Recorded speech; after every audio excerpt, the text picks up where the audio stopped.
ونؤمن به ونتوكل عليه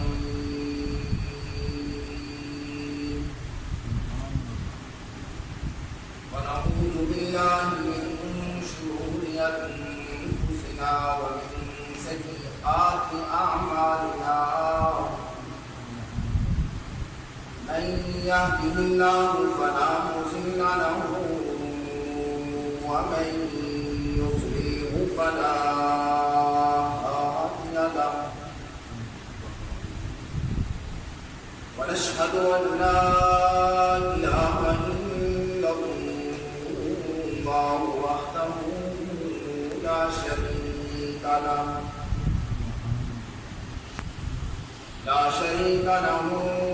ولا نظير له ولا قدير له ولا مشير له ولا معين له وصل على سيد الرسل وخاتم الأنبياء المبعوث إلى كافة الناس بشيرا ونذيرا وداعيا إلى الله بإذنه وسراجا منيرا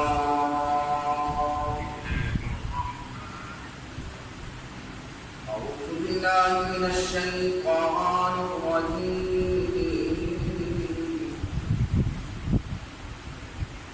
بسم الله الرحمن الرحيم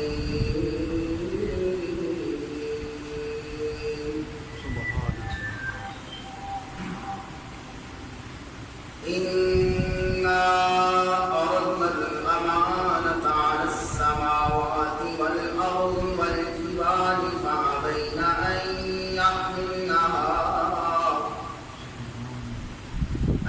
يحملنها وأشفقن منها وحملها الإنسان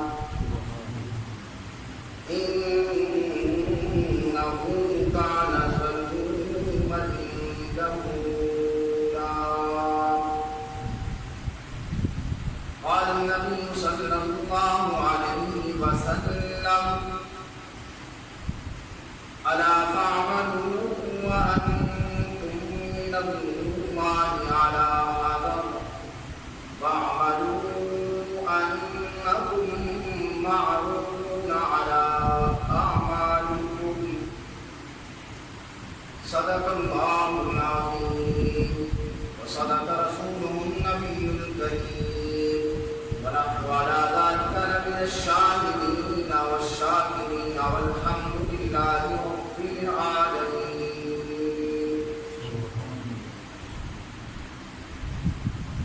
تمام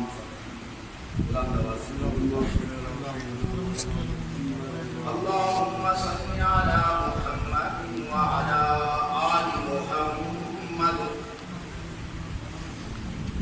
كما صليت على إبراهيم وعلى آل إبراهيم إنك حميد مجيد. اللهم بارك على محمد وعلى آل محمد كما باركت على إبراهيم وعلى آل إبراهيم إنك حميد مجيد.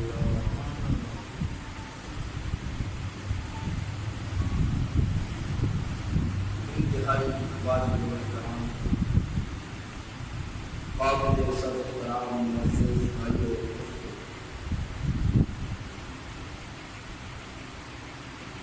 مختصر وقت کے لیے آج پھر آپ حضرات کے سامنے مخاطب ہونے کا شرف حاصل ہو رہا ہے۔ اللہ تعالیٰ سے دعا ہے کہ اللہ تعالیٰ مجھے حق اور سچ کرنے کی آمین، اور پھر ہم سب کو مل کر اس پر عمل کرنے کی آمین۔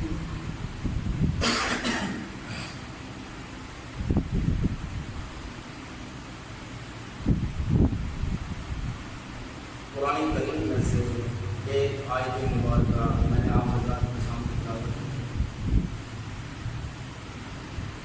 اس آیت کے اندر اللہ تعالیٰ نے آسمان، زمین اور پہاڑوں کا تذکرہ کیا اور پھر انسان کا بھی تذکرہ فرمایا. اور پھر اللہ تعالیٰ نے اپنی امانت قرآن کریم کا تذکرہ فرمایا.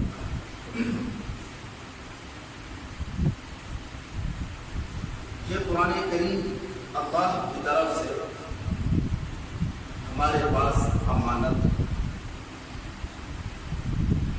اور یہ امانت اللہ تعالیٰ نے آسمانوں پر، زمینوں پر اور پہاڑوں پر پیش کی کہ میری امانت تم لے لو. تو ان تینوں نے انکار کر دیا. یہ بوجھ ہم نہیں اٹھا سکتے، ہمارے اندر اتنی طاقت نہیں. یہ امانت بہت بڑی امانت ہے، بہت وزنی امانت ہے.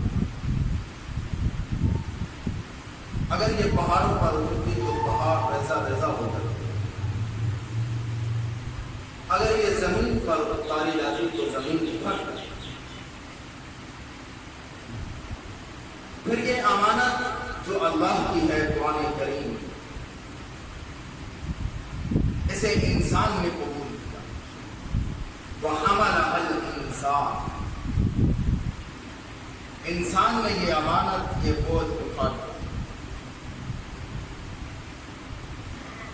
کیا فرمایا قرآن کریم نے؟ فرمایا اِنَّا عَرَضْنَا الْأَمَانَةَ عَلَى السَّمَاوَاتِ وَالْأَرْضِ وَالْجِبَالِ.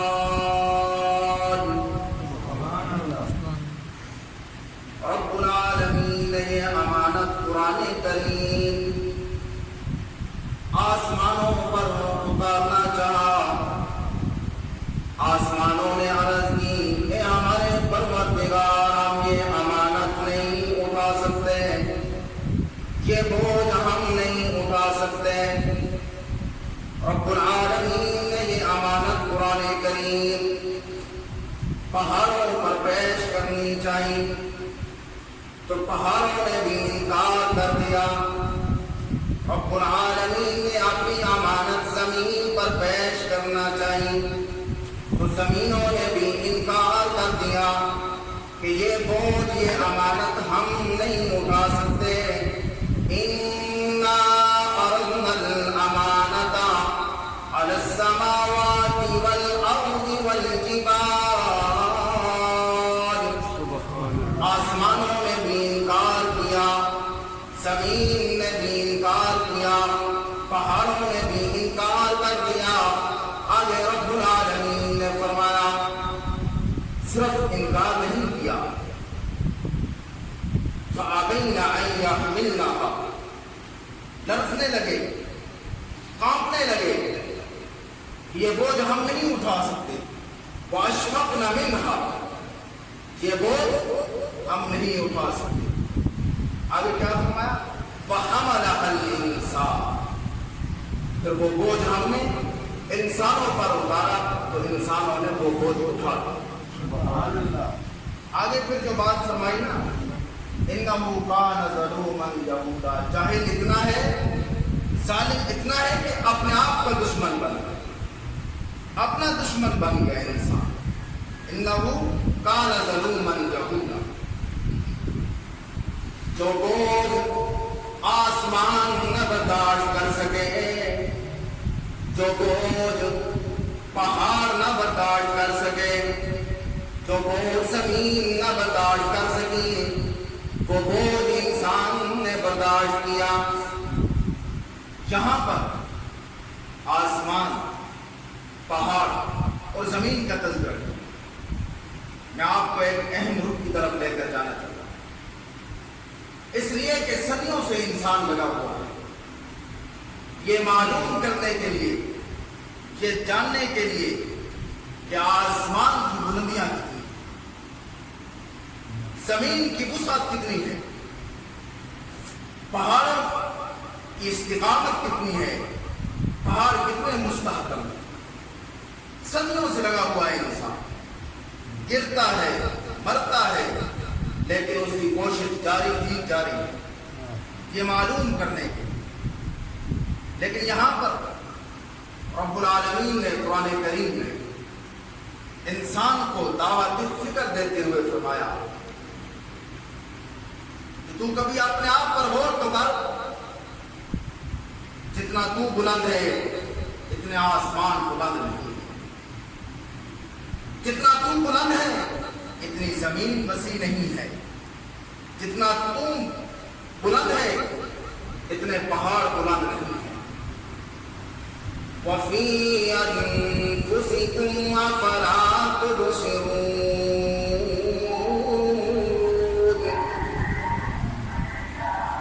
رب العالمین نے قرآن کریم کے اندر مجھے اور آپ کو دعوت فکر دیتے ہوئے فرمایا وَفِي أَنفُسِكُمْ أَفَلَا تُبْصِرُونَ۔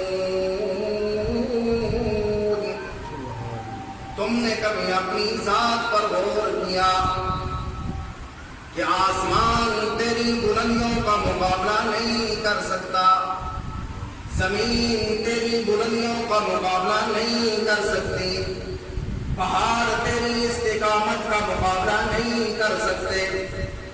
کبھی تم نے اپنے آپ پر غور کیا کہ تیرا کوئی مقابلہ نہیں کر سکتا؟ وَحَمَلَهَا الْإِنسَانُ، جہاں انسان کا تذکرہ ہے، حیوان کا نہیں، انسان کا، جس کی عظمت اور جس کی شان کو رب العالمین نے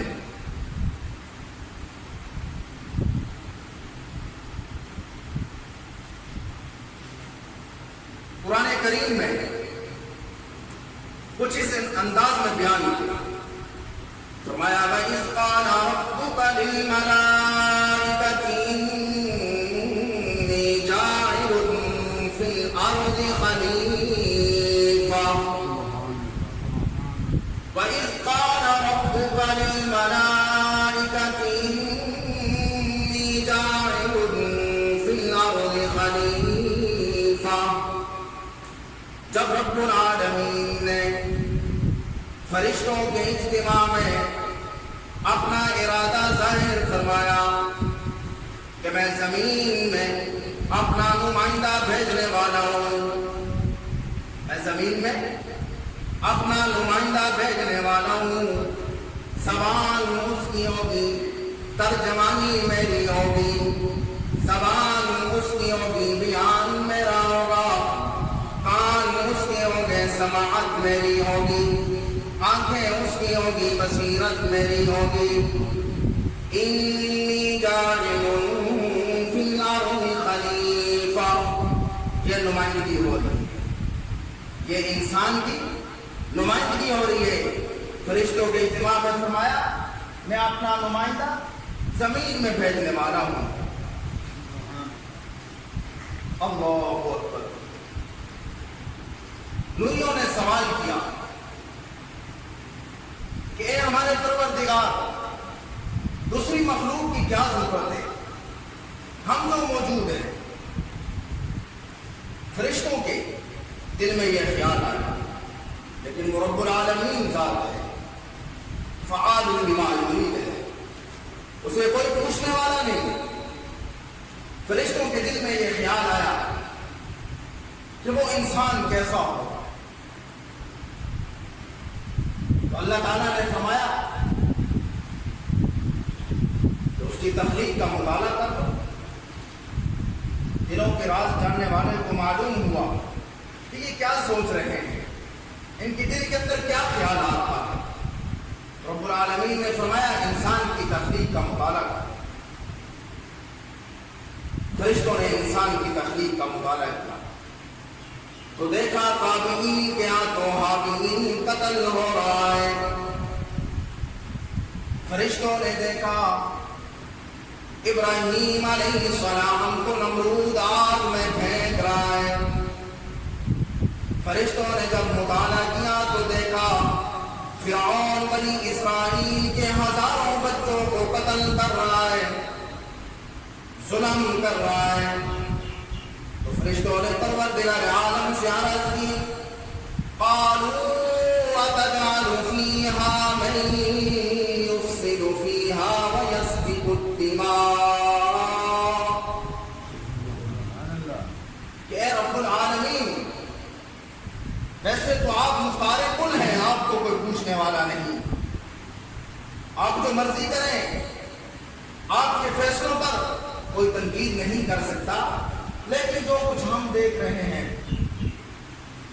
یہ انسان، آپ ایسی مخلوق کیوں پیدا کر رہے ہیں جو دنیا میں آ کر، جو زمین میں آ کر فساد پھیلائے، خون بہائے۔ آپ کی تصویر اور تقدیس کو ہم ہر وقت بیان کر رہے ہیں، نحن نسبح بحمدک ونقدس لک، ہم تو ہر وقت آپ کی تصویر بیان کر رہے ہیں، نہ کھانے کی فکر، نہ پینے کی فکر، نہ سونے کی فکر، نہ ملازمت کی فکر، نہ تجارت کی فکر، نہ نوکری کی فکر، نہ دال روٹی کی فکر، ہم تو ہر وقت آپ کی تصویر بیان کر رہے ہیں۔ آپ زمین میں ایسی مخلوق کیوں بھیج رہے ہیں؟ رب العالمین نے ایک جملے میں ہی بات ختم کر دی، فرمایا انی اعلم ما لا تعلمون، یہ راز کی بات ہے، یہ تم نہیں جانتے ہو جو کچھ میں جانتا ہوں۔ تم نے نمرود کو تو دیکھا کہ وہ ابراہیم کو آگ میں ڈال رہا ہے، لیکن تم نے ابراہیم کو نہیں دیکھا جو میرے عشق میں آگ کے شعلوں پر پڑا ہوا ہے۔ تم نے قابیل کو تو دیکھا جس کے ہاتھ میں خنجر ہے اور وہ خون بہا رہا ہے۔ تم نے حابیل کو نہیں دیکھا جو میرے عشق میں جان دے رہا ہے۔ تم نے فرعون کو تو دیکھا جو ظلم کر رہا ہے معصوم بچوں پر، بنی اسرائیل پر ظلم کر رہا ہے، لیکن تم نے ان بچوں کو نہیں دیکھا جو میرے عشق میں جان دے رہے ہیں۔ یہ راز کی بات ہے، سمجھ آ جائے گی۔ بس فی الحال انی عالم ما لا تعلم، کیا فرمایا؟ انا عرضنا الامانة على السماوات والارض والجبال، انسان کا تذکرہ ہوا کہ جو آسمان، زمین اور پہاڑ جو امانت برداشت نہ کر سکے وہ انسان، وَحَمَلَهَا الْإِنسَانُ، وہ انسان نے بوجھ اٹھا لیا، إِنَّهُ كَانَ ظَلُومًا جَهُولًا، ظالم اتنا ہے کہ اپنے آپ کا دشمن بنا، اس کے حکم نہیں مانتا، اوروں کے سامنے سجدے کرتا ہے، سر جھکاتا ہے، بڑا ظالم ہے، اپنی آخرت خود خراب کر رہا ہے۔ رب العالمین نے فرمایا الحمدللہ رب العالمین، سب تعریفیں اس ذات کے لیے جو عالمین کا رب ہے۔ رب العالمین سارے عالم کا رب ہے، کیوں نہیں فرمایا رب المسلمین، یا یوں نہیں فرمایا رب الاولیاء والمتقین، یا یوں نہیں فرمایا رب الانبیاء والمرسلین، کہ میں تو صرف رسولوں کا، نبیوں کا رب ہوں، یا یہ نہیں فرمایا میں صدیقین و شہداء کا رب ہوں، یا یہ نہیں فرمایا کہ میں صرف مسلمانوں کا رب ہوں، بلکہ فرمایا رب العالمین، میں پورے عالمین کا رب ہوں۔ وہ دوستوں کو بھی دیتا ہے، دشمنوں پہ بھی رزق بند نہیں کرتا۔ وہ کون سی ذات ہے؟ اونچی آواز سے اللہ تعالیٰ، اللہ کی ذات ہے۔ رزق دینے والی کون سی ذات؟ جو اپنوں کو بھی رزق دیتا ہے، جو دشمنوں کو بھی رزق دیتا ہے، وہ صرف اور صرف اللہ کی ذات ہے۔ رزق دینے والا کوئی اور کوئی نہیں۔ واللہ خیر الرازقین، وہ اللہ بہترین رزق دینے والا ہے۔ وہ موسیٰ کا بھی رب ہے، لیکن رزق فرعون پر بھی بند نہیں کرتا۔ وہ اپنے خلیل کا بھی رب ہے، لیکن رزق قارون پر اور نمرود پر بھی بند نہیں کرتا۔ وہ اپنے محبوب کا بھی رب ہے، لیکن رزق ابو جہل پر بھی بند نہیں کرتا۔ جو اس کے سامنے سر جھکاتے ہیں، سجدے کرتے ہیں، وہ رزق ان کو بھی دیتا ہے، اور جو غیروں کے سامنے سجدے کرتے ہیں، وہ رزق ان کو بھی وہی ذات دیتی ہے۔ ظالم اتنا ہے کہ اپنے آپ کا دشمن بنا ہوا ہے۔ انہو کان ظلوما جہولا، کتنا ظالم ہے کہ اس رب کو چھوڑ کر اوروں کے سامنے سجدہ کرتا ہے، اپنی جبین درباروں پر جا کر جھکاتا ہے، سجدے کرتا ہے، اور ہر نماز میں کہتا ہے ایاک نعبد و ایاک نستعین، ہم تیری ہی عبادت کرتے ہیں اور تجھ سے ہی مدد چاہتے ہیں۔ ہم سب کا مشکل کشا کون؟ ہم سب کا حاجت روا کون؟ ہم سب کا سچا مسنود کون؟ ہم سب کا سچا معبود کون؟ علام الغیوب کون؟ قرآن کریم میں رب العالمین نے فرمایا اننی انا اللہ لا الہ الا انا فاعبدنی واقم الصلاۃ لذکری، میں ہی تمہارا رب ہوں، میں ہی تمہارا اللہ ہوں، میرے سوا کوئی معبود نہیں، مجھے یاد رکھا کرو نماز کے ساتھ اور ذکر کے ساتھ۔ اللہ تعالیٰ عمل کرنے کی توفیق عطا فرمائے۔